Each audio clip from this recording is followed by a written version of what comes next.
Today, we talk about burning myself out. So fuck it, man. I'm gonna keep it raw. Right. And the content just started becoming more fluid, a lot better, more fans, more followers. Just everything kind of picked up. So I just keep it simple now. No, nothing fancy. But yeah, welcome back.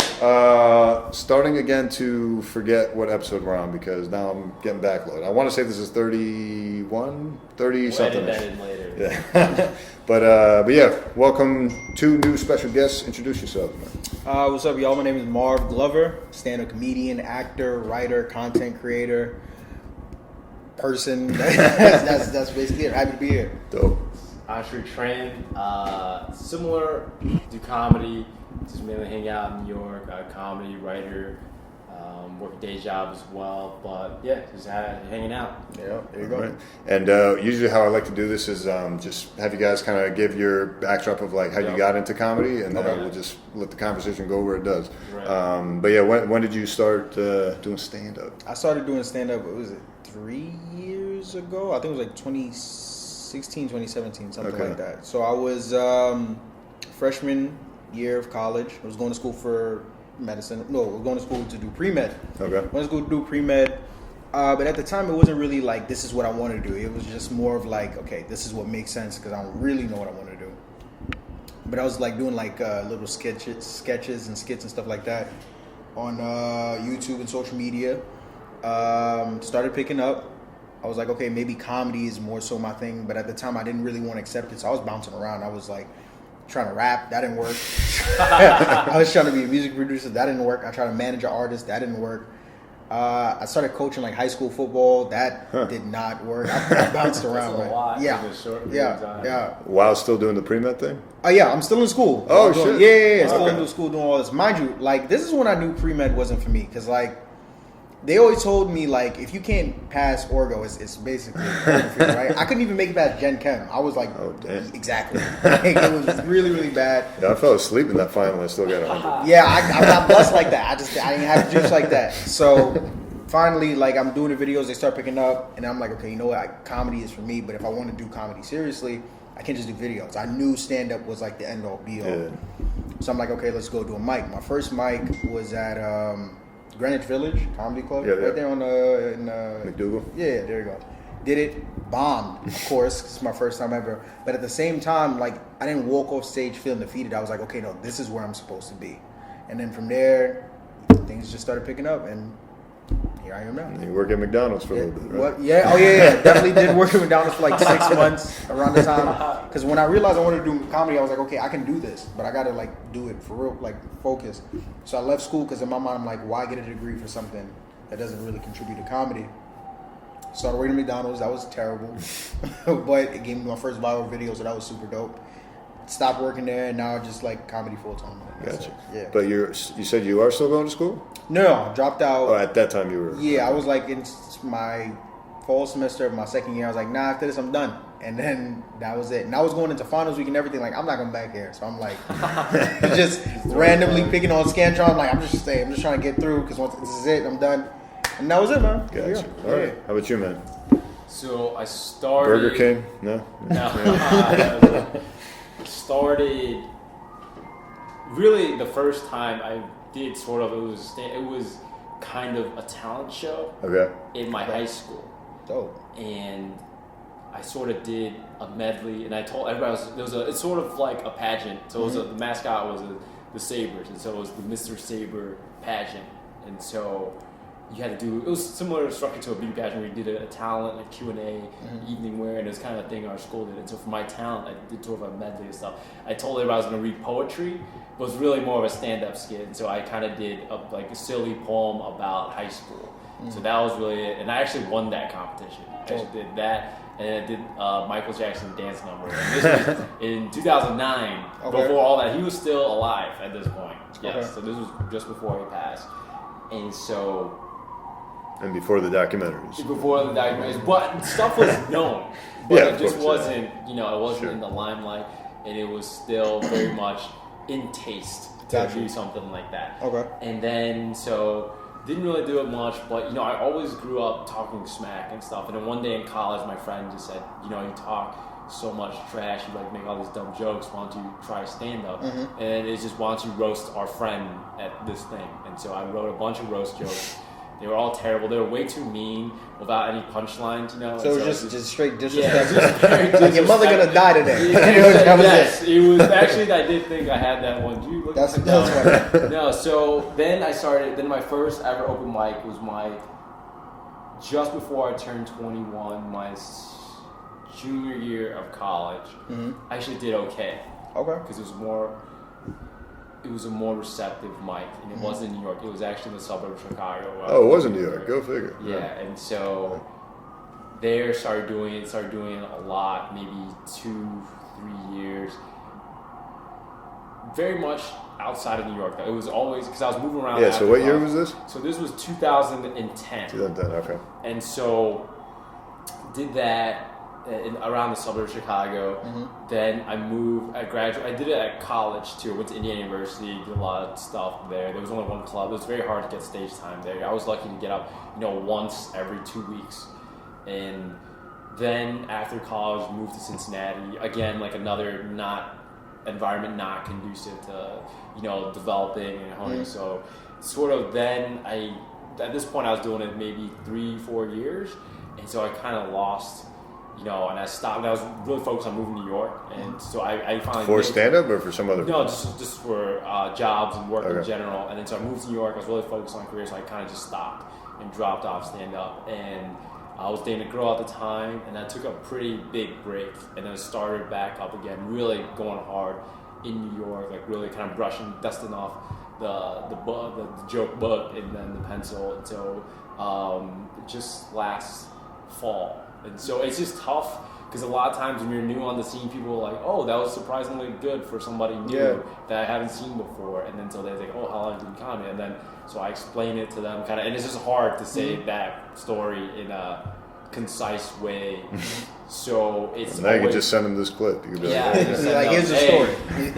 3:45 to 8:50 on this podcast, Dr. Soul. Yeah. Watch the video. So it's just a mixture of I just say I always equate it to I've been doing it a couple of years outside of New York, but it's just not the same training ground. It's kind of like outside New York, it's just little league soccer, Pop Warner soccer, whereas in New York, it's kind of like the Real Madrid feeder system in there. That's like if you really wanted to do this or be serious about that, really develop your skills, it's in New York or like these places like that where you get stationed. Yeah, because technically it's almost like you've been doing this almost a decade, so it's kind of crazy. Yeah, but it was like a big gap, and then so it was on a. But I'm really appreciative of that gap because you experience a lot of life without the lens of comedy. Yeah, you need that for material. Like there you go. When you don't have, when you're so into comedy, you try to turn everything into a joke, or like you live your life with that lens always on, always in that joke mode. So it's kind of disconnected. So I'm very, but then again, it's sort of cuts both ways. It's like, oh, I've wasted all this time, like focusing on my career that like I don't even know. It's just, I feel like you're always going to have those thoughts, right? But, So. do you do anything outside of comedy? Like you're kind of doing this full time, essentially, right? Yeah, basically. So, but I mean, to me, it sounds like you're doing a lot of social media comedy mixed in with the stand-up. So like, I guess that kind of keeps your shit diverse. But I try and spread myself as much as possible because it's like, especially earlier on in the game, of course you're not getting booked as much and things like that. So of course you want to grind, right? You want to mic and network and all this other stuff. But with the way that comedy is set up, you still want to show people, like you try and showcase all the other talents and abilities that you have as much as you possibly can, which is what makes the social media thing dope. So I still do the videos and stuff like that. I'm also going to start a podcast, things of that nature. I don't know, just creating different things and just putting yourself in different environments. One, to create new material, and then two, also just to kind of, I don't know, give your mental like a break from stand-up. Because you want to stay on stage as much as possible, but at the same time, there is a negative in my personal opinion, just staying in stand-up for so long because you need those experiences. You need those things outside of comedy, kind of just give yourself a peace of mind, but also, okay, that's funny, I can write a bit about that, So for me right now, like I started boxing recently. Okay. That was random. Yeah. Very interesting. Very, very interesting experience. What else? Fight hecklers. Nah. It was really for working out, but then like I was like, nah, let me actually take time to really learn, the craft and things of that nature. Got a joke from that, but also like I said, just giving me a break from stand up from time to time. Right. Just clear my mind. So. Do you still do? I know I see you at open mics all the time, but do you still do open mics? Or? Of course, I ain't. I have to. Well, I'm just saying because I don't ever see you at the open mics I've been to, so I don't know what kind of circuits you you're go to. Usually Manhattan. Lately, I've been trying to branch out. I went to Eastville Comedy Club in Brooklyn for the first time yesterday. Okay. So I really want to start hitting that Brooklyn and Queens circuit a little bit heavier. And actually, I really want to hit the Red Lobster, Mocha's, and Harlem Nights. Apparently, the Red Lobster by the Apollo has open mics on Mondays. Really? Yeah. That's so I'm trying to. Miles Toad told me about that. So I'm trying to. You never did Mocha before? No. I love Mocha has a good. You've done it? reputation. Of course. No, I've. You never done it either? I always hang out with Miles, Kyle. So you've seen it? Derek, and then so they tell me all about it. Yeah. It's, You've done it, I'm assuming? Of course. It's I want to hear your experience with it. I mean, my first time doing it, I had a pretty solid experience, but it's one of those rooms where like it can go any direction at any minute. Because Smokey's such a dope host, and he's so funny up top, and then the way the room is set up, it's not like of course it's a bar or whatever, but you're like in the middle of everything. So there's people that's not there for comedy. And then you also said Harlem Nights, right? Yeah. Harlem Nights is another example of that. So because of it's a bar setting, you have the people that know that there's a comedy show going on that's there, but you're kind of fighting with the people that aren't there for it. But because with Mocha, it's Smokey's room, so people know, okay, like majority of them aren't there for comedy, so it's better. Gotcha. Like with a room like a Harlem Nights, the stage is elevated, there's TVs on, and like it's always packed out, and there's always people talking. It gets crazy. Yeah. It gets crazy. But I feel like you need that because like just like any other aspect of stand-up, I feel like I don't like the attitude of like, yo, the crowd needs to be better. Nah, dude. Like, you need to learn how to craft a skill to be able to captivate those people that don't give a shit. Like, So that's why I'm excited to do it eventually. You have to. So, you have to. Bar None, it's on Tuesdays. Yeah, I've done that one. Yeah, that one. Similar. That one's been referred to as a mini Mocha. I've heard about. I've heard. You know what's crazy? They used to do the mic in the back, because y'all know who? Not Samantha Reddy. I'm bugging. Samantha Bednar's. Okay, well they do run a weekly at Bar None, and it's in the space in the back. So naturally, when I heard about the mic, I thought that the mic was also going to be in the back as well. And then I get there, I'm like, hey, where's the mic? He's like, oh, it's here. I'm like, no. And then I just like left another mic.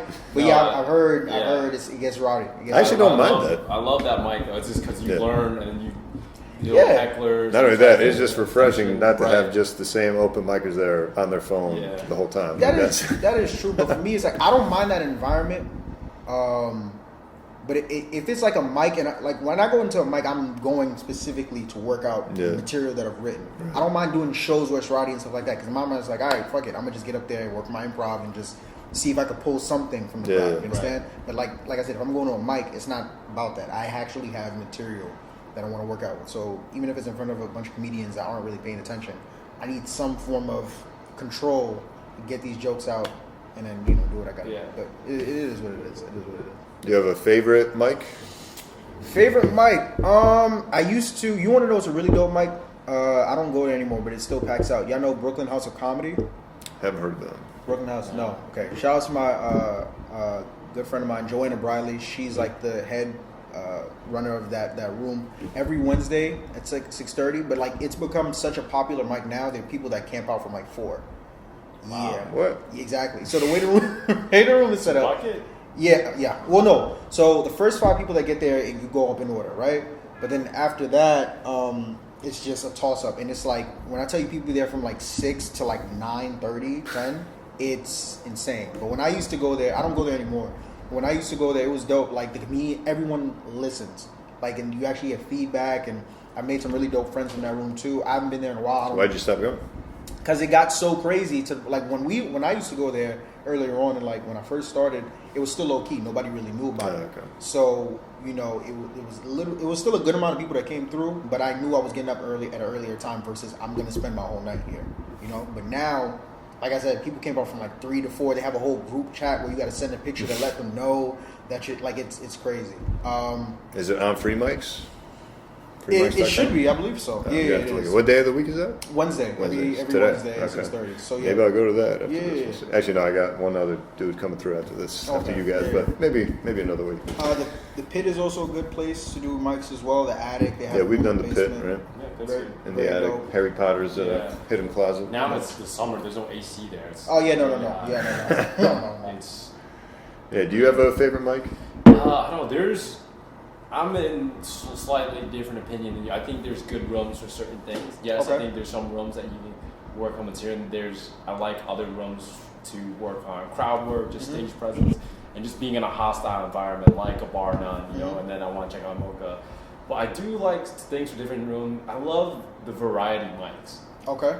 Because like under St. Mark's, and there's a new one at the pit. It's on Monday nights. Yeah, that's the one I was talking about. Very dope. Electric Stage. That one's really fun because you have musicians, you have guys just going up reading newspaper articles from the 1940s as a performance art, and so it's a mix of a room, and so it's just kind of you gauge how your material works in front of non-comics, and that's refreshing, and you just see a lot of weird things, and I've seen a lot of character acts, and I've seen a guy pull down his pants as a part of a character act. Probably know this guy talks about. It's crazy, bro. And so it's just to me, it's very New York because you see so many crazy different things and a lot of vibrant personalities, a lot of different people.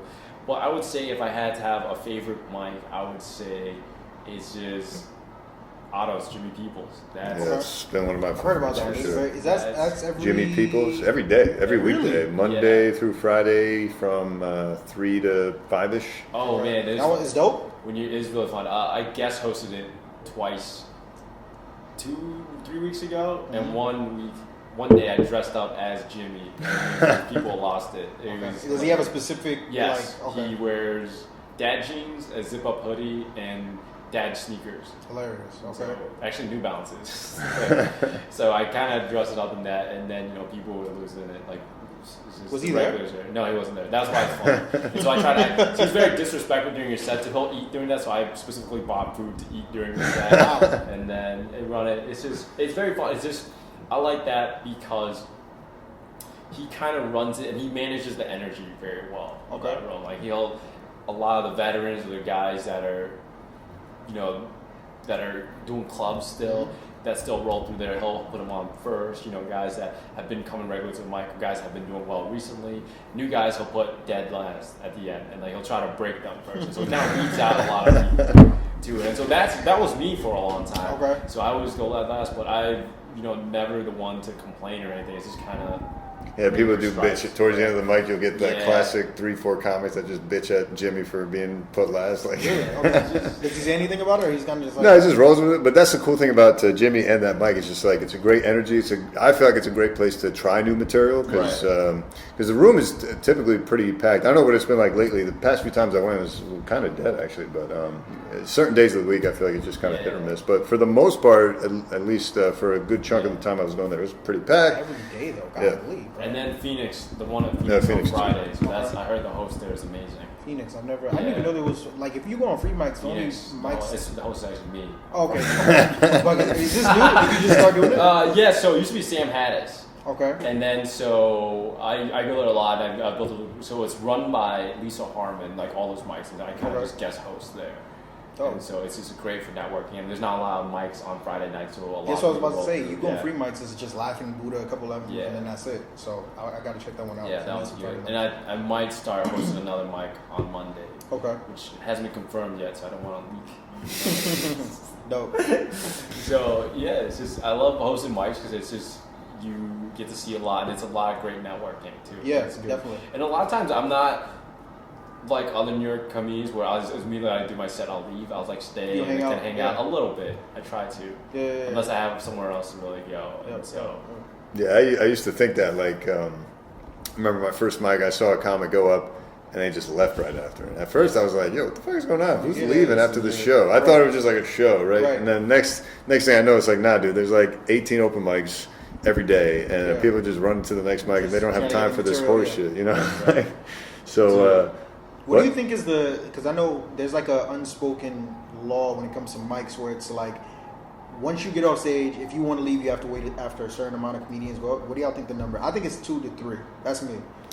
Personally, That's where, kind of me too. That's what I average. Right? Yeah. 2 to 3, right? where I'm at, I'm out. Right after? I'm so Yeah, done, man. yeah, Like yeah. I'm just done with this stage of open mics. Right. And I think it's a few different factors. First of all, I have a whole nother life. Yeah. Right. That like Clearly. going from that to this is just super humbling and just Right. like, what am I doing here?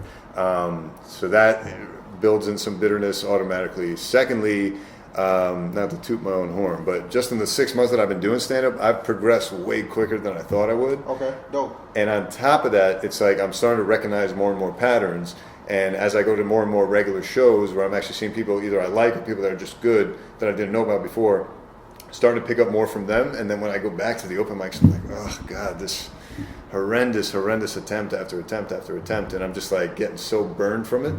And then the other factor is I'm seeing people leave, like in groups. Yeah. Like some people, it's not even like they wait 2 to 3. It's like they just wait for their 2, 3 other homeboys, Yeah. and then they all roll out together unabashed, right?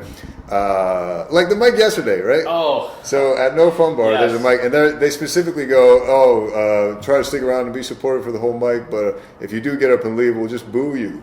You know? So like that's their strategy, right? Yeah. A whole horde, right before you got there, actually, a whole horde of people just like left immediately, all together. And then there was also individuals that left like right after the set. No one booed. I, out of the kindness of my heart, did my set, went up to the host, and was just like, thanks for a great mic. And he, wait, are you leaving? Yo, guys, booing! I was like, I'm just trying to be nice, man. I could have just fucking headed out too, you know. To be fair, that is a late mic too. So. It is very. That's the other thing, man. It was already That's midnight. on Ludlow, right? Yeah. I think so. That was Their yesterday, shows right? Yeah, It's like 11ish. It starts at I've done it 11. before. I've Yeah. done- yeah. So it's a great mic, but yeah, man. If you're not in the first like 2-3 groups, you know, I went up at just after midnight. So I was like, I'm not sticking around for this. And then there was one other factor. Was it still a good amount of people there? Oh yeah, for sure. There's a late bucket. And there's also a late bucket. So actually, it gets packed out. right before I went up, and a bunch of people had left. Actually, a bunch of people came in. Yeah. So that was kind of cool. But yeah, the one other factor that's made me so just like I'm starting to get jaded, just like everybody else. So like at this point, I'm just like headed out because I'm starting to do more mics. So I want to catch another mic and I want to get out of there. But also, so I work out in Iowa and I live in New York. When I'm out in Iowa, there's only 2 mics a week. But the trade-off is there's regular people there. So like it feels like you're being booked on a show. Right. So now, even though I'm still new to stand-up, I am getting booked. I'm doing regular shows, and then I got to come back to these open mics, and I'm just like losing my brain. I'm just like, fuck, And I'm not going up early. I'm always in the last bucket. Always. Wonder why. Always. And that shit just eats away at me. So eventually, I'm just like, yo, I'm out. Either you got to go to the mics where they do like first come first serve, but you got to get there early. That's the problem, because then even for those, it's like, great, I'm 13th. Or you gotta get into the host of the mics. Yeah, but I mean, like I said, I'm only 6 months in, so Right. that's been a little tough for me. So I'm still new. No, I definitely respect a certain attitude because there's comics out there that I feel like are very entitled and they're like, I'm way too good for this, blah blah blah. Like I should be on shows because there's a lot of that. But as long as guys, you could tell like they're humble, they stick around, they're nice guys to you, and they're just kind of just working on their own stuff, and then you respect them for that much. But some guys, Yeah, if people I know are there and I've seen their material before and they're actually funny, I will stick around for them. Right. But, yeah. And then, but there's some guys that are just, I'm too good for this, blah blah blah, and then so they kind of, standoffish, and so that to me, I don't like that attitude, and so if they come, I'll definitely can factor that into how I rank my. But for the most part, it's usually the New York comedy scene. It's just very welcoming and a lot of friendly people. Yeah. As long as you. A lot of dope people, man. Yeah, a for lot sure. of dope people. Do you go to actual shows often or not really? To hang out? Either to hang out or to just see, actual comics, outside of the shows that you're booked on or open mics. So, like, are you going to see? Yeah. So if I'm not booked, right, and I want to get out and I don't have anything else to do, and a homie of mine is booked on a show, whether it's at a club or it's at like an independent show in a certain spot, I'll go check it out. Like my guy Petey, Better. It's on Broome Street. I think the room's called Better Days. Yeah. He does a weekly there every Wednesday at like 9:30ish. Very dope, and like big names always dropping. Like when I was there, they had like I think Dulce Sloan was there. Oh, wow. A couple other like SNL. Sam J was there, but like a lot of times they won't even come to perform. They'll just hang out. Mesh Really? Patel was hanging out there, and it's dope. It's a great vibe. He always pack it out, super cool. What other rooms? That's every week, you said? Every week, every Okay. Wednesday. So there's that. Who else got a room? Shit, I'm trying to like low key plug. But nah, like when they come to mind, I'll Yeah, plug sure. them. Do you ever do the big spots like Gotham, Comedy Cellar?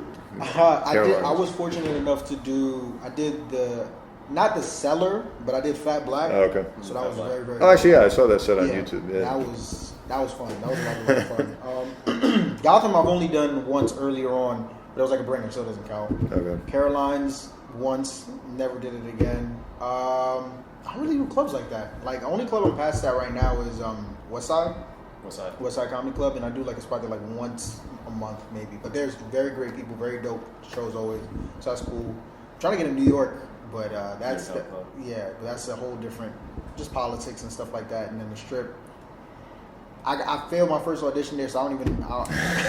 They're just like, but yeah. Otherwise, I'm just hanging out like at shows. Homies are producing or that they're on. We hang out a little bit afterwards, and that's it. So, yeah. Gotcha. Yeah, I have my audition at Comic Strip coming up in August. So. Oh, you was were you were on that crazy line? Yeah. Yo, I've never seen anything like that. Why is this not just an email? This is so stupid. I don't know. I know one comic she got past there. Okay. So. I mean, I've heard a lot of no's too. Yeah. In the community, but I mean, I don't really take getting past or failed at the clubs too seriously. Yeah, I because wouldn't. Like, earlier on, I thought it was about funny versus not funny. I don't think that's necessarily like they know what they're looking for before you even come to audition. Right. You got to keep in mind like it's a business at the end of the day. So it's like if I'm a comedy club booker, owner, whatever the case may be, and I'm looking for new comics to give opportunities to form my club, and I look at your act. But I have 3 other comedians that I book regularly that have that same act. I can't pass it. Right. You understand? Versus like, I have like, I don't know, 3 white guys that talk about like vegan shit and Tinder, and you're like this Indian dude that like talks about life in, I don't know, wherever in Iowa. Fuck it, come on in. Because I've seen people bomb their audition and pass. And like I did fairly well on mine, but I'm assuming maybe I just didn't fit what they were looking for. Maybe there's someone else that performs that regularly that has my kind of material. Yeah, Nico stole all your jokes. That's funny. The rooms are very attuned to who their audience is in the room and what they like. True. And so even though your stuff might kill Right. in, but a certain club, it's, demographics are different. Right. Yeah. So, it's a lot of different factors. And then a lot of times they don't explain to you. They just say, oh, you need more jokes, or you need more work, or your stage presence was off. Have you done it before? Have you done that? So I haven't, but I've talked to enough people. Oh, okay. Right now, I just, since I'm kind of, I guess, relatively new to the New York scene, it's just more focusing on networking and just writing better stuff that I'm happy with. Like that's at once. Like I'm just right now, I'm very content with just writing a new material, stuff that I like, stuff that I want to talk about, and that doing well. That's like good enough for me. I think eventually that's like the next step, the milestone, like getting past that clubs. I'm starting to get booked on shows and stuff, and then I'm getting these like hosting opportunities. And so there's other forms of validation. That's why I think when I stopped, because when you're doing it in Cincinnati. So let me tell you about the Royce room. I used to do this room in Kentucky, and they bar room. So this is already like there's connotations that are funny, but there you can still smoke in bars indoors. It's still legal there, and so it was just a bar room. People were chain smoking. People like care, and the stuff that I wanted to talk about. Yeah, I don't see you catering to that. Right. So, but it's just me up there, just like fighting every day, or not every week, until it's just that wears you down. Whereas like here, you have a bad set, you can go turn around and have a great set, or like meet somebody like, hey, like I like this joke. And so there's more, I guess, there's more ways to gauge your progress here, and then things that self-affirm or like reaffirm you or kind of push you, and so like positive feedback things. So. Well, I think the dope thing about stand-up, and when I say I literally say this every single day, I say it every single day. The beautiful thing about this game is that there's no formula. Yeah. You understand? There's no rubric. There's no do this, you're on, or do this, and you'll be able to do this for a living. Yeah. Everybody's journey, everybody's process is different. Your 2 years and somebody else's 10 years. Yeah. Vice versa. So it's like you just gotta. I don't know. Like it. It's a blessing and a curse because as you're grinding, you're constantly asking yourself, "Am I doing this wrong? Am I doing like what do I need to do?" Yeah. Right? But at the same time, it's dope because it's like for me personally, I'm at a place now where I never get, like I said, I don't get caught up with the clubs and stuff like that. Yeah. I have homies of mine that are past at every single club in the city, and then I also have homies that like live at open mics. No, it's everyone's thing is different. For me personally, I've met a lot of people, and I found most of my success hanging out in certain rooms, connecting with certain people and messaging this person and emailing that person. But that's just me. For another person, they might walk into a club and bookers love them automatically. Yeah. So it's different for everyone. That's why I don't really get caught up in the whole validation of I'm past it. Like when I got past at Westside, it was dope. But for me, it's like I still gotta keep going. You understand? So it's different for everybody, though. And I think when I got past that the shoe room, that was really dope. the shoe room. The shoe room. That was like, you did good, kid. No, I think a lot of it, like especially with that line outside of comics. Yeah, that was I heard it wrapped around. Yeah.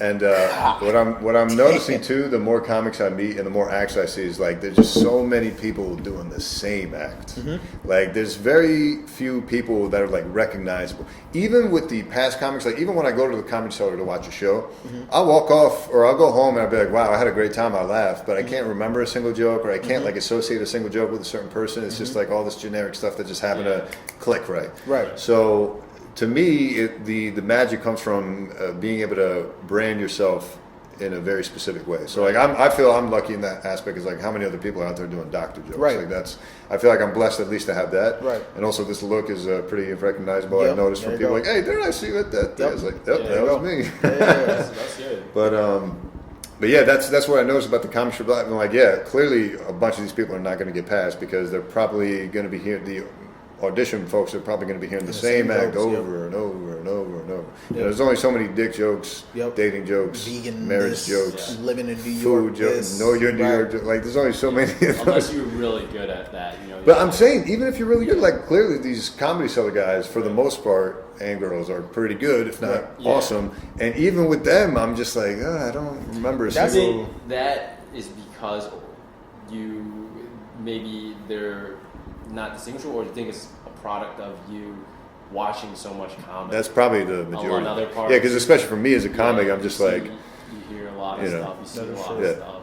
I think blends together. In terms of diverse material, like you got to remember, like comedy is a byproduct of you, right? Your life and stuff like that. So like for you, for example, the minute I found out about all this, I'm like, oh my goodness, his jokes must be out of here because your life is unique enough to where you can pull different things. You fly in Iowa, you're a doctor here, and you understand, versus like the average middle class. But like for me, when I first started doing stand up, it was so hard because one, I'm young, so I've never really been through anything, and two, I never really had anything. I didn't have anything to pull from. Right. The McDonald's thing was so huge because that was my first real job, and it brought all these crazy experiences to me to where it was like, okay, now I have something to talk about, And now that I've progressed and I've gotten a little bit older, and I'm learning how to write more and stuff like that, I'm pulling from. I have more experiences as I progress. Like how old are you? You're 31. See, it's totally different. So for me, I've met people that started late, which is, I think it was one of you said it just now. It's kind of a good thing and a bad thing, to where it's like you're kind of like, oh man, if I only started early. But at the same time, it's like you've experienced a certain amount of a good amount of life to where you actually have shit to talk about. Whereas a guy like me, I don't know shit. So it's like I'm still trying to figure out what to talk about and how to, so I'm still learning how to talk about family and all that stuff. So because any of those generic topics that everyone knows of, family, food, dating, whatever, it's like I'm realizing too, it's like half of it isn't even being funny. I think Chappelle said this, but it's like half the battle is just being interesting, like having something interesting to say. And that's hard to do when you're talking about the same things everyone else is talking about, and you're the fifth person to come up and talk about it. It's like, it's tough, man. It's really tough. So I am thankful for that aspect, but wish I didn't have to do a decade of school to get there. That would have been nice, but everybody's path is different. But man, It's literally the same time frame as you, because I started med school in 2008, and you started stand-up around 2009, right? So 2010-ish, right? 2011, actually. Oh, okay. Right. Yeah, just before I turned 21. What made you want to do comedy in the first place? Because like, were you in med school like, I still want to be a comedian, or was this a little bit later on? Well, I started writing jokes in the middle of med school. Like I was coming up on my first ever board exam, like Okay. the most important board exam to that point in anyone's medical career. Like that one pretty much dictates what kind of field you can or cannot get into, and what kinds of places you can get into, Harvard versus not, or whatever. So it's kind of a big deal. Everyone hypes it up as like, yo, this is the make or break right here. And I'm like losing my brain. I'm like, man, do I even want to finish this goddamn school? I was having a miserable time in school. That's a whole nother thing. And I was the first person in my family to go to med school. So like I didn't have any perspective. So I'm just sitting through all these classes, taking all these tests. I'm just like, well, you know, I'm not connecting the dots until after when I start seeing real patients. I'm like, oh shit. You know? Right. And so I started breaking down, I'm like, man, I should think about a career change. So I thought about all different types of career options, and I just started consuming any and all stand-up comedy. So I was watching comedy documentaries, any and all stand-ups I could find on YouTube, Netflix, whatever.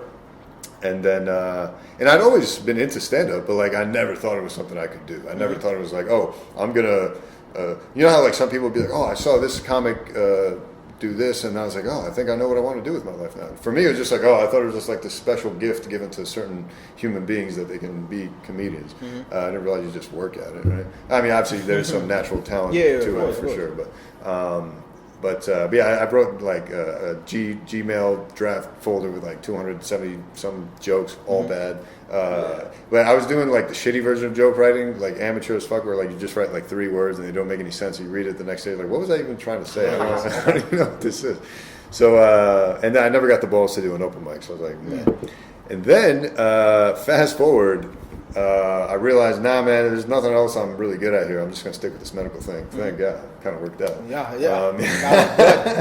But no, my job is also dope, so I'm very appreciative for that.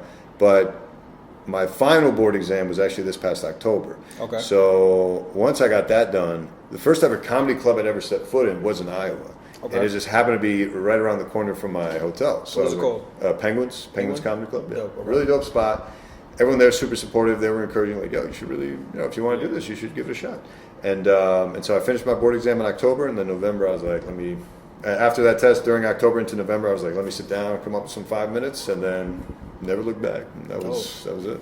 Since November. Here we are 6 months later. So I never would have pictured where I'm at now in retrospect, because like I've grown, like I said, like way quicker than I ever thought I could. Right. So I'm excited to see what happens in a decade for me. You know, it's gonna be dope, interesting. Bro. Yeah. It's gonna be really dope. Yeah.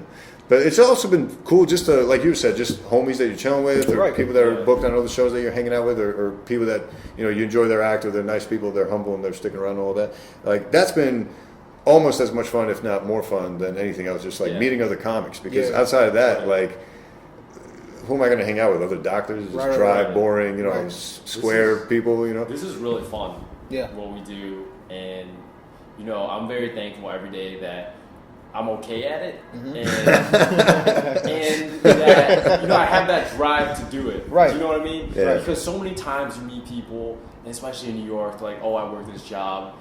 What do you like to do for fun? They're like, oh, I like to travel. I go to fitness class. I go to restaurants. Like that's fine and all, but like eventually that's kind of your whole identity. That's, to me, I'm just like, you know. So I feel like those people do have interests, but it's just whether their jobs or the timing, they don't have that, or they don't have enough passion or something they want that. And for me, I'm very thankful that something that I want to do and I enjoy doing, I have that kind of that motivation, that drive, you know. And then sometimes it is hard, like you wake up and you're like, oh, dude, I did terrible, all my stuff is just so stale, and you kind of, you know, and so there's highs and lows, but to me there's been way more good days than bad, and so that just me in itself is just. We'll talk about one last topic with the sneaker fashion culture stuff. So I know you're big on sneakers, obviously.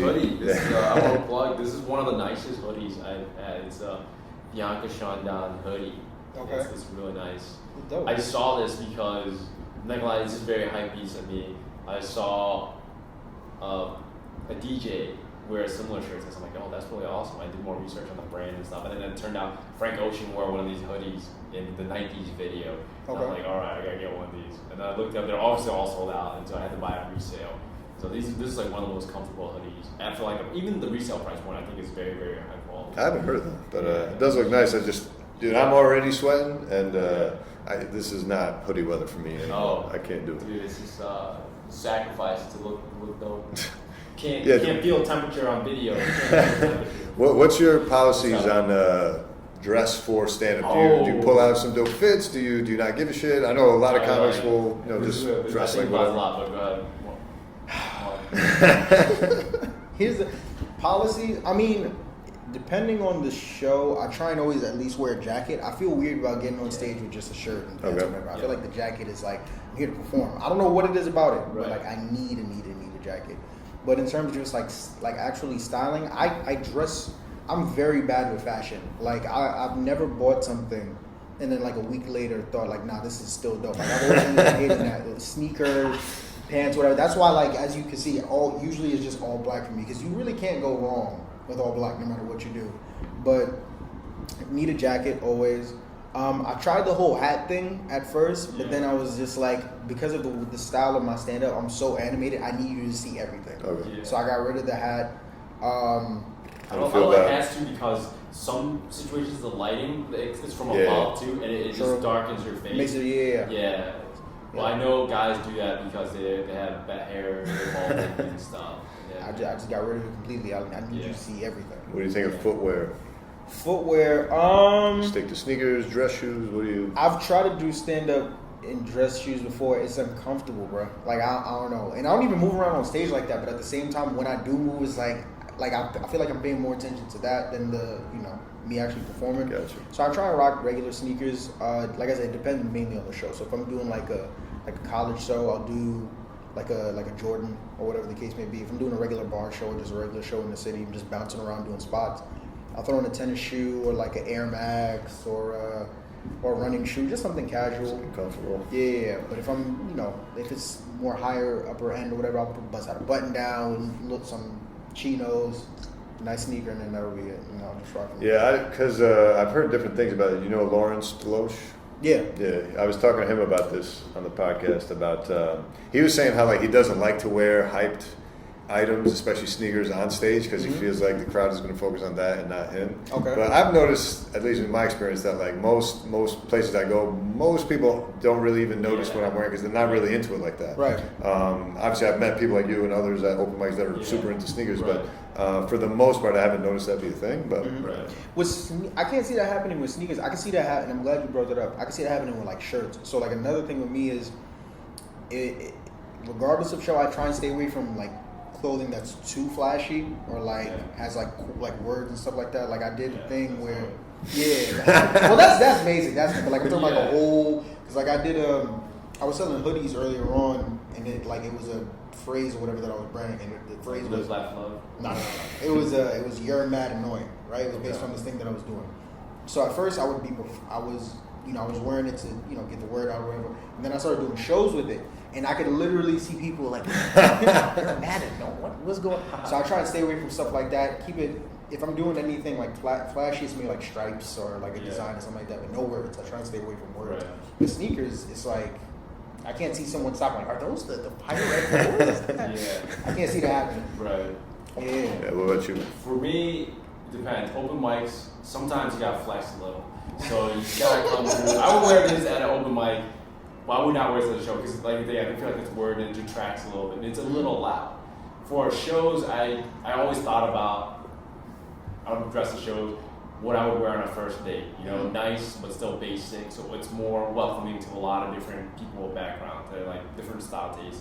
So maybe not too casual button up, but a nicer shirt. Definitely no graphics or anything too crazy. Okay. So more tone, but still nice pants, high quality stuff. The shoes, I think, you can get away with a lot more because as kind of guys, that's kind of the one area that you can, be extravagant on or be a little bit flashy with in terms of sneakers. And so I don't think they really focus because usually you watch stand up here up, So shoes, I think I would wear more I would wear more hype shoes and stuff. I wouldn't have a problem with, but. Yeah, again, I just don't want to wear anything too flashy. And definitely, sometimes I wear a little jewelry and some necklace and stuff. I would never wear that on a show just because it's shiny. Yeah. I just don't want just that shine or anything. Right. Yeah. So I know 3M is very popular right now, and so I would never wear 3M on stage. I do have a few 3M shirts. So 3M shirts? Well, it's just a shirt with a 3M graphic. Oh, with a on graphic it. on it, Yeah, okay. so it's not an entire 3M shirt. Do you wear your flashier stuff when you perform? Because it's like, What do you think? Do you think that I takes think away? no. Because I've seen you wear the head to toe ambush tracksuit. Yeah. Because with you, it's like you talked about it. You already have such a distinct look. The sneakers is on top of it, so it's like anytime people are floating around, like, "Do you see the dude hair mustache, crazy sneaker collection?" It just adds to the brand. Yeah, it is part of my brain, you know. Like even with me, and when we first met, I joked about the mustache. Yeah. Thing. Like this, I can't shave this. This is me now. When people know, like hear me, they automatically just think of like mustache because I don't dress flashy.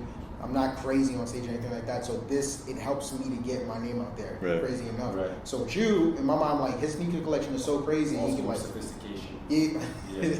we hear sneaker collection is so crazy. It's like it also can help towards the branding in terms of, like I said, curly hair, mustache, glasses. Yeah. Crazy. People automatically know, okay, boom, it's you. So Yeah. do you think about that when you're?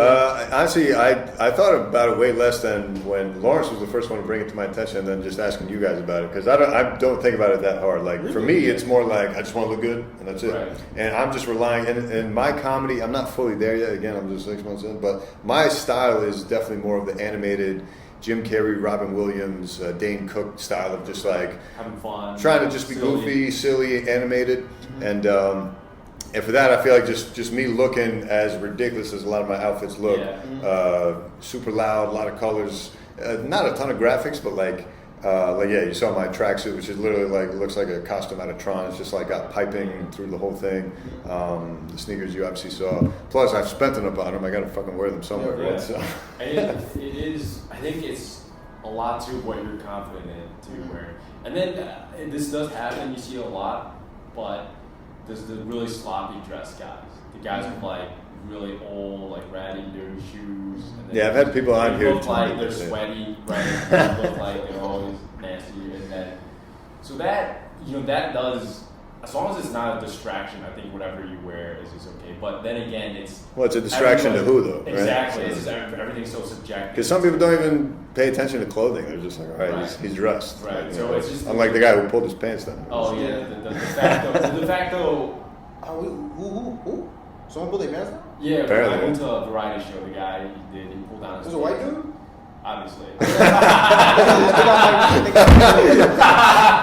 think I might know. But go ahead. No, I think it's just whoever is just distracted. As long as you feel comfortable in it. So that's why I feel like the de facto uniform of a stand-up is just a hoodie, shirt, hoodie. Yeah. Chinos, jeans, some regular sneakers. Right. In my set, go home. Yeah. I mean, I'm mostly doing open mics right now anyway, so it doesn't really matter to me who's distracted, because most people are distracted by their phone regardless. Right. For me, it's been kind of nice. I mean, even me and you, like we started chopping it up because of this. I mean, I think you recognized me beforehand, but even other comics I've met, I'm like, oh man, sneakers, and then we just started talking about sneakers, so that's kind of cool. Just something else to connect with people. Do you have any sneaker jokes yet in your material set? I've written a few down because my hope is, because obviously my audience is mainly sneaker based, at least on YouTube and Instagram too. But I'm hearing more and more people like, oh man, let me know when you're next doing a show in either New York or Iowa. I'd love to come. And I'm like, I don't really want to invite you to an open mic. Have you sit through 2.5 hours of bullshit just to see me do 5 minutes.